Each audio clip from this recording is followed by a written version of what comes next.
Donc la maison internationale, c'est nous. Oh, Parce que moi, j'aime à rappeler à mon équipe que je ne suis pas seul, je ne suis pas l'organisation. On est tous l'organisation. On est une équipe. J'aime à donner l'exemple d'une équipe de foot ou de basketball en disant que s'il y a un seul joueur, qu'il soit vedette ou pas, on ne gagnera jamais le championnat.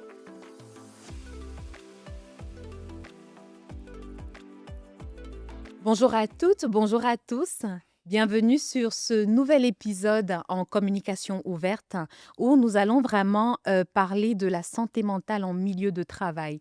Mais pour aujourd'hui, avec un expert de qualité, nous vous avons réservé une thématique qui touche beaucoup au leadership et la souffrance cachée derrière le leadership. C'est quoi finalement l'iceberg d'un leader? Fait qu'aujourd'hui, avec moi, j'ai Monsieur Mam Moussa. Bonjour Moussa, Bonjour, Priscilla. comment vous allez? Ça va bien? C'est un plaisir de vous avoir aujourd'hui. Je sais que votre schedule est, est très busy, donc merci pour votre présence aujourd'hui. Merci à toi pour l'invitation. Merveilleux. Fait que le poids du leadership, la solitude cachée derrière le leadership, est-ce que ça vous parle ou est-ce que... Oui, énormément. D'abord, je me présente. Mon nom, c'est Moussa. Je suis le directeur général à la Maison internationale de la Rive-Sud. Je suis en poste de direction générale depuis une quinzaine d'années. D'abord à Montréal, puis maintenant à la Maison internationale de la Rive-Sud.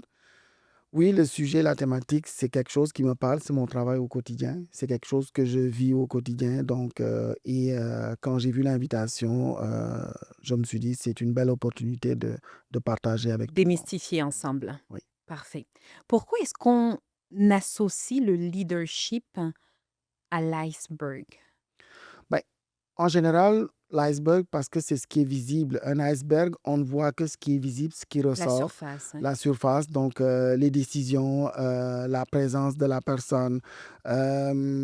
C'est, on parle de toutes les décisions que la personne peut prendre, mais on ne voit pas l'avant-scène. C'est comme dans une pièce de théâtre, on voit que la production quand les gens sont en train de jouer.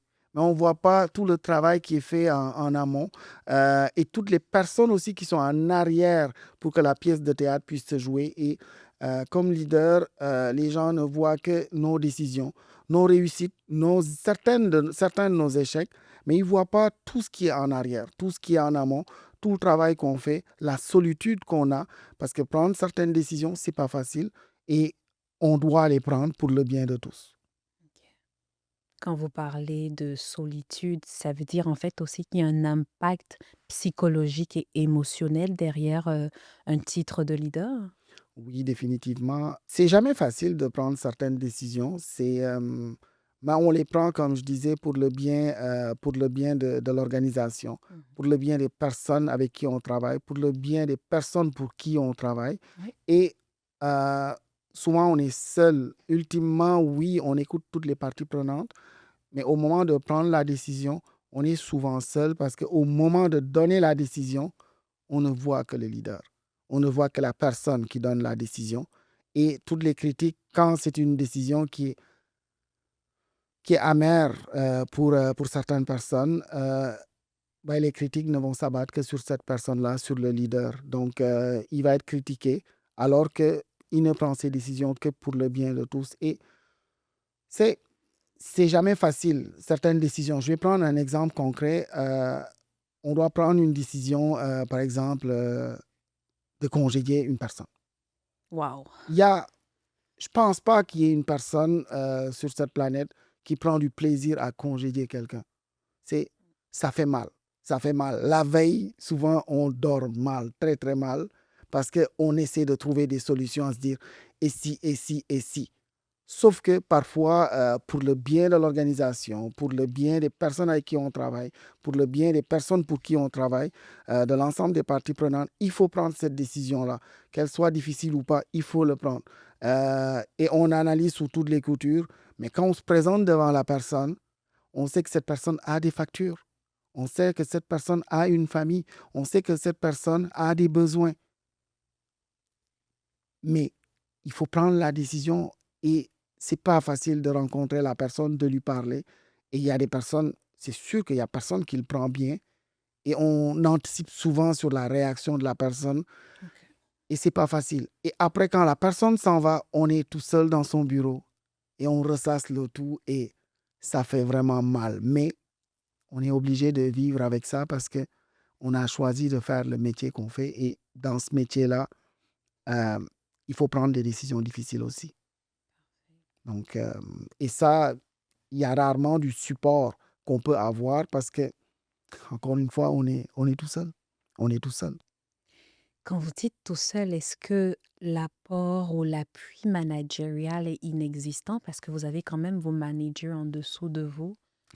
Oui, mais ultimement, on est des êtres humains, on a tous tendance à, quand c'est un peu trop complexe, à se retourner à voir son supérieur. Oui. Moi, j'avouerai que quand même, dans mon travail, j'ai vraiment du support, notamment de ma directrice générale adjointe et de mes gestionnaires, mais ultimement, je dois aller prendre les décisions. Mhm. Et j'ai un conseil d'administration parce que je dirige un organisme communautaire. Mes employeurs, c'est mon conseil d'administration, mais ils ne sont pas là Mhm. au day-to-day, tous les jours. Donc, oui, il y a un support, mais il est vraiment très, très léger Ok. et on doit vivre avec certaines choses. Il faut D'accord. avoir du courage managérial, mais après, le courage managérial, il est interprété aussi. C'est si je te rencontre pour te donner pour une décision qui ne fera pas ton affaire, Oui, toi, tu vas sortir et dire, ben, c'était pas courageux, alors que c'est ça. il fallait que je prenne la décision. Exactement. Donc, Exactement. Et c'est là qu'on réalise que beaucoup de leaders sont souvent très exposés à la pression, au surménage cognitif parce que ça trotte beaucoup, hein, à l'intérieur, beaucoup aussi à la solitude et à l'isolement. Et donc, du coup, on rencontre beaucoup qui n'aiment pas nécessairement s'associer aux activités collectives. Pourquoi on rencontre ça beaucoup chez les leaders? Est-ce que c'est plus pour une raison de personnalité? Est-ce qu'ils veulent juste pas se mélanger? Ou est-ce qu'ils ont trop de choses à faire ben, finalement? c'est un tout, mais je dirais c'est surtout le fait que on a souvent peur d'être dans l'inéquité. Euh, Trop se mélanger à certaines activités. Après, quand il faut prendre des décisions difficiles, c'est les gens qu'on côtoie, L'attachement. l'attachement. Donc, ça fait. C'est pas facile. C'est vraiment pas facile. Parce que personne n'a envie de vivre une centaine de divorces dans sa vie, on s'entend. Donc, déjà, c'est trop. Et quand on est leader, tout n'est pas toujours rose. Ok. Et c'est vraiment pas facile. Donc, on fait attention, on fait vraiment attention. Moi, par exemple, mes meilleurs amis sont en direction générale, par exemple. Parce que quand on se retrouve, on peut se parler franchement et sans tabou. Vous Parce que comprenez. on se comprend et il y a des choses que c'est comme aller voir un psychologue. Ok. Ce sont mes psychologues à moi. Oui. Euh, on s'assoit, on est une bande de quatre, on s'assoit, oui, on prend du plaisir, mais également, c'est des moments où on peut sortir. On peut sortir nos difficultés, échanger sur des cues, voir comment mieux faire, parce que c'est pas facile. Et ça, c'est des interactions que je ne peux pas avoir avec tout le monde. Je ne peux pas aller avoir certaines interactions avec mes collègues, mes employés, parce D'accord. que c'est des parties prenantes de là où je travaille.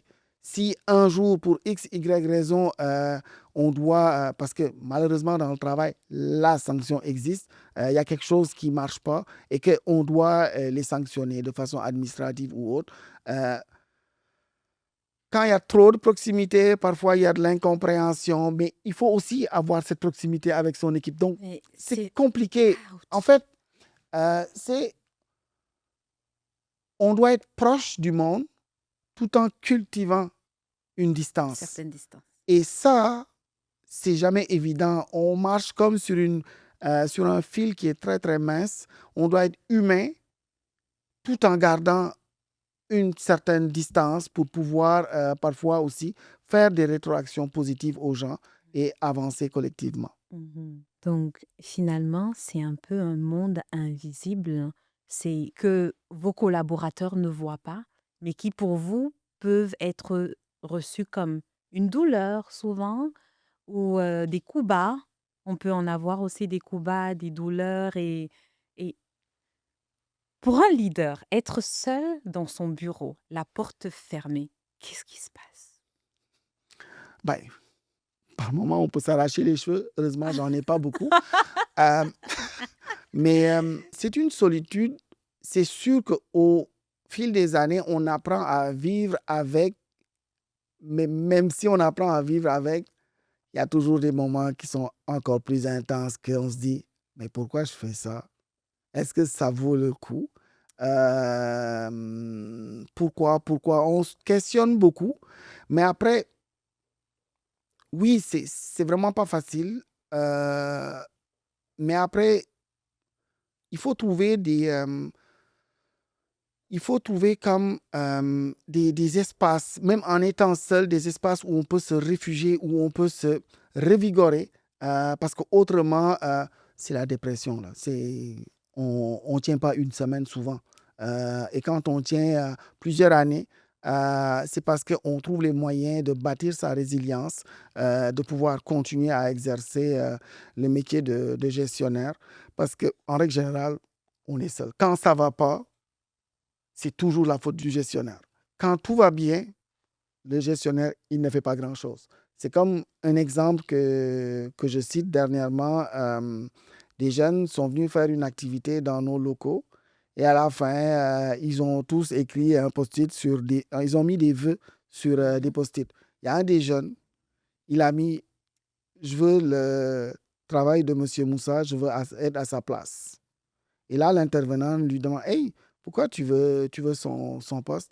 Il dit, «Ben, lui, il ne fait pas grand-chose, il a des employés, c'est eux qui font tout.» Et Il donne l'intervenant juste lui des dit, ordres. «Oui, il donne juste des ordres.» Et l'intervenant lui dit, «Hey, tu sais que lui, il travaille tout le temps, il est toujours disponible et tout.» Il dit, «Ben non, il a des employés, c'est aux employés de tout faire.» Mais c'est ce que souvent le monde pense. Mais quand on est leader, on ne s'assoit pas juste sur une chaise. On réfléchit, on travaille, on est multitâche. On est vraiment multitâche. Et malheureusement, il n'y a pas de soutien. Il n'y en a pas. On se débrouille. On se débrouille en créant soi-même ses propres espaces de résilience, en créant son réseau. Pour les personnes, ça c'est un conseil, il faut vraiment avoir un réseau.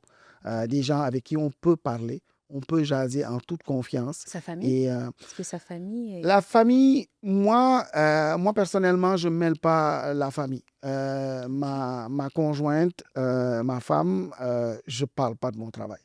Je n'ai Ok, pas le droit de parler de mon travail parce qu'il y a beaucoup trop de confidentialité dans mon travail et d'accord. je ne veux pas qu'elle se mêle de cela. Quand je rentre à la maison, c'est elle qui me parle de son travail. Si elle a besoin de conseils, je suis le meilleur conseiller possible. On n'est pas toujours d'accord, c'est sûr, parce que parfois, j'ai aussi un point de vue employeur, mais je lui donne les meilleurs conseils, mais je ne peux pas parler avec elle de mon travail. Ce qu'elle voit de mon travail, elle le voit sur les réseaux sociaux, mais sans plus, parce que j'ai pas Wow. le droit de lui jaser de mon travail parce que je veux pas la mêler de certaines choses et Pour la protéger, finalement. pour la protéger, mais également aussi j'ai signé des ententes de confidentialité Ok, que non, je prends pas ce risque-là. parfait. Ok. Et ça augmente aussi à ma solitude parce que Ouais, je c'est pas comprends. évident. Je Même comprends. quand on peut pas parler à sa propre conjointe, c'est pas évident. Je comprends. Des recherches montrent finalement que les leaders sont les plus exposés aux enjeux psychosociaux, mais aussi finalement à la détresse, même physique, hein. On a des cas d'AVC, on a des cas de dépression, de burn-out aussi, qui ciblent beaucoup, beaucoup plus nos leaders. Fait qu'est-ce qui rend finalement nos leaders beaucoup plus vulnérables à cela? Pourquoi ils sont si exposés alors que finalement le leader est au-dessus et il a, entre guillemets, toute une armée qui est supposée l'aider à maintenir sa position? Ben, j'ai envie de dire, peut-être aussi ça dépend du type de leadership. Euh, OK. un leader qui n'est pas impliqué, c'est sûr qu'il aura peut-être moins d'enjeux. de santé mentale. D'accord. Mais en tout cas, moi, je vois le leadership comme quelqu'un qui s'implique. Pour moi, un général, il doit être à l'avant de ses troupes. Il ne doit pas toujours être caché à l'arrière. Non. Euh, il doit pouvoir les guider. Et donc, il s'implique, donc il travaille. C'est quelqu'un qui travaille aussi, qui travaille fort. Et dans ce sens, étant donné que il porte le poids en fait de son organisation, malheureusement, souvent, il va être seul. Ouais. Ou en tout cas, il y a très peu de personnes qui vont l'aider à porter le poids de son organisation. Et ça fait que il va être seul. Il va être seul et c'est une solitude qui est pas facile parce qu'il y a plein de décisions. Je prends l'exemple du contexte actuel. Moi, je travaille dans le milieu de l'immigration et en ce moment, on ne parle que d'immigration. Et non seulement j'ai mon travail à faire, mais également j'ai cet enjeu-là de tout ce que j'entends au niveau de l'immigration. Et c'est comme un double poids parce que il y a la pression de la société, on ne parle que d'immigration, c'est la Oui, saveur du moment. Mais oui, en même temps, nous, on doit faire notre travail de la meilleure des façons pour que les personnes immigrantes qui viennent ici s'intègrent de la meilleure des façons. tout à fait. Donc, nous, on subit de la pression externe et on le subit aussi à l'interne et c'est vraiment pas évident. Mais encore une fois, on est obligé de vivre avec. Et même que c'est pas normal ce que je viens de dire. C'est On n'est vrai? pas Comme obligé de ça? vivre avec. On n'est pas obligé. On devrait avoir du support, mais quand on est leader, quand on est en direction générale, les gens pensent que ben, on a tout, on a beaucoup de pouvoir. Mais en même temps, le pouvoir requiert des responsabilités. Aussi. Et Mais du coup, est-ce possible de créer une culture organisationnelle où la performance fait partir du bien-être collectif? ben, on essaie. On essaie vraiment. Moi, je prends l'exemple à la Maison internationale, on essaie. D'ailleurs, on sort de 2 jours où on était toute l'équipe ensemble et sur un des t-shirts qu'on portait, c'était la MIRS, donc la Maison internationale, c'est nous. Oh, Parce que moi, j'aime à rappeler à mon équipe que je ne suis pas seul, je ne suis pas l'organisation. On est tous l'organisation. On est une équipe. J'aime à donner l'exemple d'une équipe de foot ou de basketball en disant que s'il y a un seul joueur, qu'il soit vedette ou pas, on ne gagnera jamais le championnat. c'est certain. Il faut qu'on soit toute une équipe. Et quand on est une équipe, par moment, il y en a un qui va avoir un coup de moins bien. Mais si toute l'équipe est ensemble, on va réussir collectivement. Oui, je suis devant, mais il ne faut pas que vous me laissiez seul devant. Il faut aussi que vous soyez en soutien. Et Wow, c'est une belle image.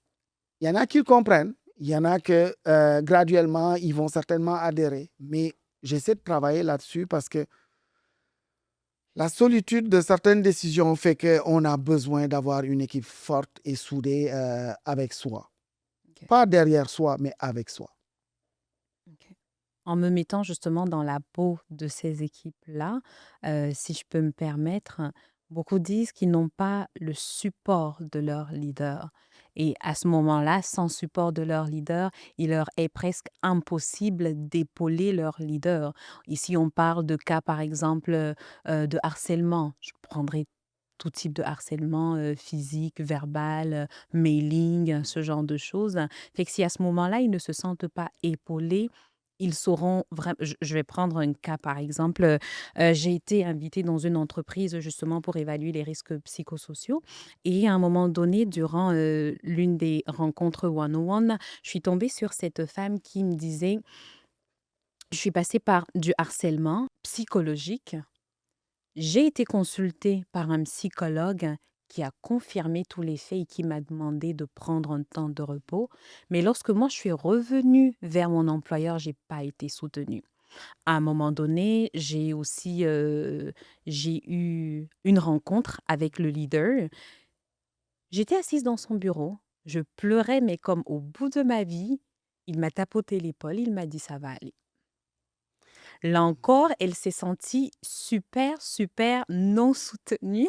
Et quand moi je parle avec le leader en question, j'étais comme Ah OK, fait que finalement, qu'est-ce qui s'est passé pour le «ça va aller»? Est-ce que c'est vraiment ces mots que vous avez utilisés? Est-ce que? Il m'a dit: «Madame», en lui disant: «Ça va aller», c'était comme mon outil le plus top, top, top, top, top que en fait, Super j'avais dans mes psychologue. ressources. Demandez-moi de vous fournir des chiffres, je vais le faire. Mhm. C'est Mhm. comme ça que je carbure tous les jours. Mais apporter un soin émotionnel à mon staff, je ne peux pas. J'ai pas ces outils-là. Fait que si vous êtes là aujourd'hui, s'il vous plaît, aidez-moi parce que je sais pas comment le Mhm. faire. Gérer les humains, gérer leurs émotions, c'est ce que je fais comme 15 à 30 de mon temps, mais je ne sais pas comment le faire. Et du coup, puisque ça me prend un certain temps que je n'ai pas, je suis plus aussi performant dans les Mhm. chiffres qui m'attendent. Mais quelque part, je reconnais que je suis pas en train de faire à 100 ce que ma casquette de leader me demande de faire. En fait, nos leaders sont pas outillés. Ben, ils ne sont pas outillés et j'ai envie de dire, c'est quasiment impossible qu'ils soient outillés à 100% sur tout, parce que ce n'est pas des surhommes ou des surfemmes aussi. C'est ça. Il faut qu'il y ait cette compréhension mutuelle parce que il peut s'arrêter, écouter la personne, ce qu'il va faire après, d'aller sur Google faire des recherches C'est ça. et envoyer la personne, ah ben, est-ce qu'il y a telle ressource? Moi, ce que je peux faire, c'est, je vais assumer les dépenses, dire, ben, regarde, on va aller consulter tel. Moi, j'ai mis, il y a la clinique Maël Humaine avec laquelle on travaille, Avec pour Yannick Fouda. Yannick Fouda, Exactement. pour soutenir mes équipes. Mais en réalité, je ne peux pas faire autre chose. Je ne suis pas psychologue. Exact. Je peux écouter les gens. Et j'en fais beaucoup d'écoute. Je vais écouter les gens, mais après, je me dis, mais qu'est-ce que je peux faire? Moi, je ne suis pas médecin, je ne suis pas ci, je ne suis pas ça. OK. Ah, est-ce que tu peux écouter, est-ce que tu peux rencontrer tel? Est-ce que je vais googler ou je pose des questions à des gens que je connais. Après, comme quand une personne revient d'un arrêt maladie, hey, je ne sais pas quoi faire. Si la personne, déjà que je dois aussi faire attention, parce que souvent, on ne sait pas pourquoi la personne est partie en arrêt maladie. Exactement. Donc, parce que c'est écrit nulle part. Donc, quand la personne revient, on se dit, et je fais quoi? Est-ce qu'on Je fais ouvre? attention. Est-ce qu'on patiente? On est là, et la personne, certainement aussi, elle s'attend à ce peut-être qu'on fasse certaines choses. Donc, on est là, on se dit, je ne sais pas, moi, si la personne, elle ne me demande pas, je ne veux pas la heurter, je ne veux pas ci, je ne veux pas ça. Donc, on passe son temps à tellement faire attention Oui. parce qu'on nous demande tellement. Et à la base, quand on est embauché, c'est pour faire évoluer l'organisation. Mais c'est vrai que faire évoluer l'organisation, là, il y a la partie humaine. Mais souvent, ceux qui nous embauchent, c'est juste la partie chiffre qui les intéresse. Donc, on essaie de dealer avec les deux, mais c'est pas évident. C'est pas évident. Et là, je saute sur l'occasion. Il y a la loi 27, par exemple, qui vient de sortir. Mais quand on la lit, c'est que c'est bien beau. Mais est-ce que c'est... Dans les Moi, je me faits. questionne dans les faits, est-ce que c'est réalisable et jusqu'à quel point? Et n'a-t-on pas oublié la dimension du leader aussi? Est-ce qu'il est pris en compte? Parce Techniquement. que c'est un être humain aussi. Oui, oui.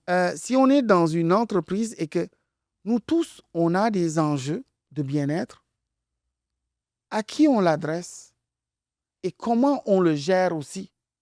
Peut-on gérer collectivement certaines choses? Parce que du leader, il est attendu certaines décisions.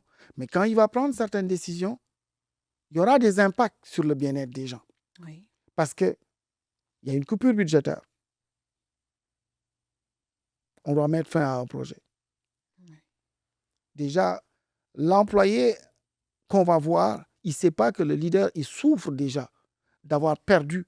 D'un point de vue performance, il a perdu un beau projet qu'il adorait, mais il va perdre aussi une ressource avec qui eu il a pris du temps pour former la ressource, pour collaborer avec, pour vivre des expériences avec cette ressource, que ce soit pendant 6 mois, 1 an, 2 ans, 5 ans.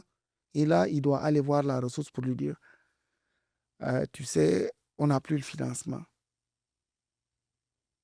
Et là, avant même d'y aller aussi, il doit réfléchir, est-ce que j'ai des alternatives? Comment faire? Est-ce que je peux mettre la personne quelque part le temps de ci, le temps de ça? Mais tout ça, ça crée de l'incertitude. De toute façon, quand on va le dire à la ressource, on ne sait pas comment la personne va le recevoir. Et cette personne-là va être désemparée. Peut-être qu'elle va même quitter tout de suite. Peut-être qu'elle va pleurer. Donc, tout ça, le vivre comme leader, c'est pas évident. Et est-ce qu'on est suffisamment outillé par la loi 27? Je pense pas. Je pense pas. Comme moi, je travaille dans un endroit où tous les jours, on rencontre des personnes vulnérables. Qui dit rencontrer des personnes vulnérables, on se met aussi en situation de vulnérabilité. Exactement. Moi, tous mes employés peuvent venir me dire, ben, le lundi, Moussa, je suis en mode dépression parce que ce que j'ai entendu ce matin, mais comment je peux tous les accompagner dans le cadre de la loi 27? C'est impossible, je ne peux pas. Je ne peux pas me le permettre. Et la situation actuelle, on parle tout le temps d'immigration. Et il y a tellement de clivages. Donc, tous mes employés sont techniquement, parce que moi, je le suis, honnêtement, j'en parle pas, mais je suis dans une situation de crainte, de peur. Et tous mes employés aussi. Mais moi, je ne dois pas leur montrer que je suis en mode panique. Je suis le leader. Si je suis en mode panique, je pilote l'avion. Et l'avion, il va crasher. Mais pourquoi c'est aussi difficile pour un leader d'exposer sa vulnérabilité? Est-ce que c'est pour protéger finalement les troupes ou c'est un stéréotype? C'est plus pour protéger les troupes, je pense, parce qu'après, ça devient un stéréotype. Ultimement, on porte quasiment le poids de son organisation parce qu'on prend certaines décisions et on a le pouvoir. Malheureusement, veut pas, on a un certain pouvoir et ça fait que on n'a pas souvent le choix. Et c'est, imagine une armée qui va en guerre et le général les regarde ses troupes et dit, hey guys, vous savez, on va perdre la guerre là. C'est parce que moi là, j'ai peur d'eux parce qu'ils sont effrayants. Non, on motive ces troupes. C'est On les ça. motive et on cache sa peur, ses craintes. Parce que si on les partage, on risque d'affecter les gens. Donc, Donc, vous ne malheureusement, voulez pas affecter les gens, mais inversement, vous affectez, vous ne favorisez pas votre santé mentale. Donc, du coup, comment malheureusement. créer finalement comment instaurer un leadership émotionnellement intelligent qui favorise la vulnérabilité? C'est d'être plus à l'écoute et d'essayer d'avoir des espaces de résilience. Moi, comme je dis, j'ai des amis avec qui je vais manger une fois ou deux, 3 mois. OK. Et ça me permet de pouvoir décompresser, de pouvoir partager. Mais ce ne sera jamais évident, ce ne sera jamais facile. Mais c'est là aussi, je pense que la loi 27 peut être bonifiée en pensant aussi aux gestionnaires, aux leaders, parce que je pense que c'est les plus grands oubliés de cette loi-là, qui est une loi super bénéfique pour le bien-être de la population mais, active, mais elle peut être bonifiée, je pense, parce que elle est leader. Quand on est leader, c'est vraiment pas évident. Et si on ne tient pas compte de nos leaders, la grande démission va se poursuivre parce qu'il y en a beaucoup qui ne veulent plus gérer des êtres humains. Parce que c'est complexe. On a, on a nos vulnérabilités comme êtres humains déjà.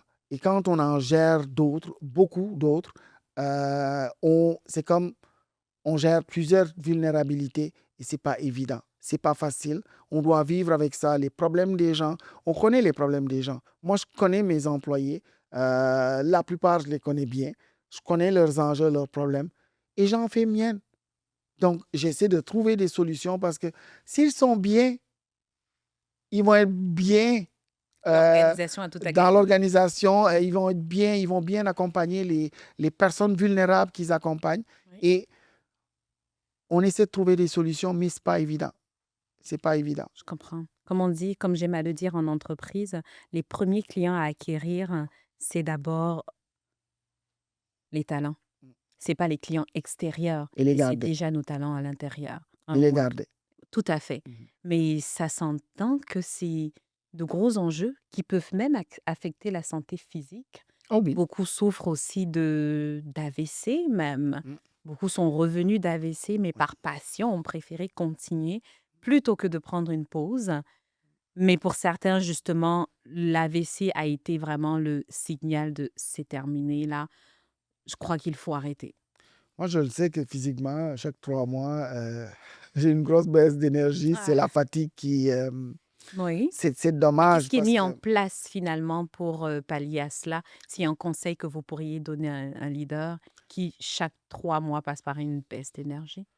ben, moi, je dirais bien manger. OK. Bien manger. Et essayer de trouver, il faut connaître son corps et Oui. quand son corps, quand on reçoit les signaux, trouver les façons de reposer son corps. Euh, c'est parfois de faire des siestes, de dormir. Dormir, ça aide. Et prendre du plaisir. Prendre du plaisir, oui, on aime ce qu'on fait, mais essayer de prendre du plaisir et dans ce qu'on fait, même plus dans ce qu'on fait, Mmh. mais également ailleurs. C'est parfois de se faire des petits plaisirs. Et moi, j'aime bien une crème glacée ou j'aime bien regarder un bon film. Même en étant fatigué, je me dis là, il faut que j'aille me reposer. Ou là, j'ai une urgence demain, je mets tout de côté. Je regarde un bon film. Ou je regarde un bon sketch. Quelque chose qui fait rire. C'est prendre du Pour plaisir et évacuer rire. la Oui, pression. et il faut beaucoup rire. Moi, au travail, j'aime bien rire de certaines choses, parfois que ça peut être banal. En fait, je ris de tout, quasiment. Et parfois, oui, on doit être sérieux, mais parfois, prendre du plaisir et rire. Parce que quand on rit, ça détend. C'est apprendre à rire de n'importe quoi. Oui. Parce que si on attend juste que ça vienne des autres, on a la pression que ce soit que on a cette pression-là d'être au devant de la scène. OK. Et il faut essayer, avant d'aller sur scène, de prendre beaucoup de plaisir. Et même en étant sur scène, de prendre du plaisir, d'avoir du fun, parce que autrement, la vie est trop courte. Oui. C'est quelle mentalité, en fait, un leader devrait garder? D'être positif sur soi-même. D'avoir OK. confiance en soi, oui, c'est bien, Oui. mais d'apprendre à sourire à l'intérieur. OK. Beaucoup sourire à l'intérieur, d'avoir du fun, parce que autrement, c'est pas évident. OK. Mhm. Souvent, j'aime à parler de sacrifice quand vient le terme de la thématique de leadership. Est-ce que le sacrifice a sa place, comme par exemple la compassion, ou bien on parlerait plus des valeurs comme le don de soi, ce genre de choses? Est-ce que vous iriez jusqu'à comme sacrifier votre santé pour, parce que depuis que je vous écoute, il y a Tu es tellement souvent de choses. sacrifié. Ouais, et c'est ce que je me rends compte, vous prenez tellement de choses sur vous, en fait, mais à quel point, à quel prix, au prix de votre santé? C'est quoi pour vous la limite qui vous fait dire: «OK, là, je peux plus donner»? Moi, je pense que c'est plus peut-être mes enfants, parce que je trouve que j'ai quand même beaucoup sacrifié OK. en n'étant pas très présent, mais euh, c'est si vraiment il y a une urgence pour mes enfants, là, je suis prêt à tout arrêter parce que Waouh.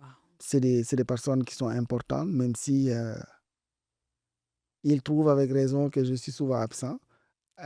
Mais ils savent quand même ultimement que quand il y a un problème, quand il y a quelque chose, Papa sera toujours là. ils m'appellent. Oh Ils waouh. m'appellent. Mais, mais ce que j'amène aussi, je leur dis, parce que moi, je suis dans un domaine, oui, c'est quand même une entreprise, un organisme communautaire, mais veut pas, de par nos missions, on est là pour les gens, les personnes vulnérables. Je veux aussi, je les amène à ce qu'ils comprennent que c'est important d'aider les autres. Je veux aussi, ben, j'aimerais aussi que polliniser, parce que le mot contaminé fait un peu peur, polliniser plus de personnes pour que on s'implique dans nos sociétés, dans nos communautés. Parce Waouh. que s'il y a plus de personnes impliquées, la charge sera plus facile, Moins, ouais, sera moins moins lourde, lourd autant. sera plus facile. Et moi, plus spécifiquement, comme leader issu de l'immigration, c'est sûr que c'est moins évident. Je ressens une pression qui est beaucoup plus forte, veux pas. Je vis avec, Je vis avec, pas toujours bien, c'est pas toujours évident, mais je vis avec et je me dis que j'ai aussi, c'est pas une pression, mais on va dire, j'ai aussi une responsabilité d'inspirer plus de personnes issues de la diversité pour qu'elles Exactement. prennent leur place, pour qu'elles s'impliquent dans cette société parce que même si le discours ambiant est vraiment clivant, on a notre place, peu importe où on vit.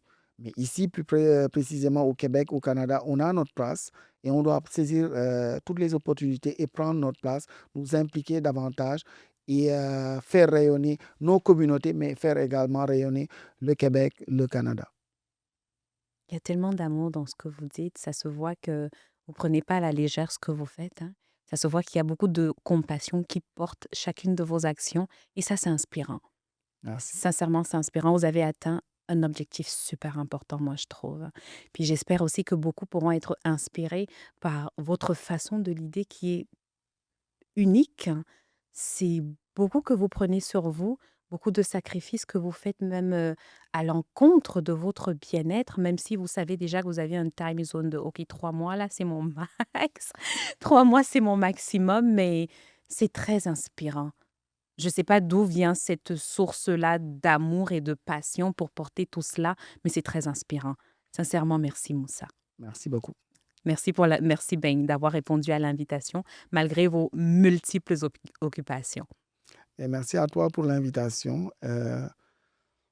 Si je peux répondre, c'est j'ai eu la chance d'avoir des parents, j'ai la chance, je dirais, pas Waouh! j'ai eu, j'ai la chance d'avoir des parents magnifiques qui m'ont inculqué des valeurs. Ma mère qui a été toujours présente et source d'inspiration et mon père avec qui on rit de tout, qui m'a permis d'avoir une certaine légèreté et je pense que ça, c'est aidant d'avoir toujours aussi des repères quand ça va moins bien. On se retourne, on repense à d'où on vient, on repense à des valeurs, on repense à des personnes inspirantes. Et je pense que c'est peut-être une des meilleures façons de bâtir sa résilience pour Tout à pouvoir fait, avancer. tout à fait. Ah ouais. C'est certain que ça a tracé un super chemin sur lequel vous êtes en train de d'avancer. C'est des valeurs, en fait, irrévocables qui vous suivent. Merci. Merci Moussa. Merci à toi.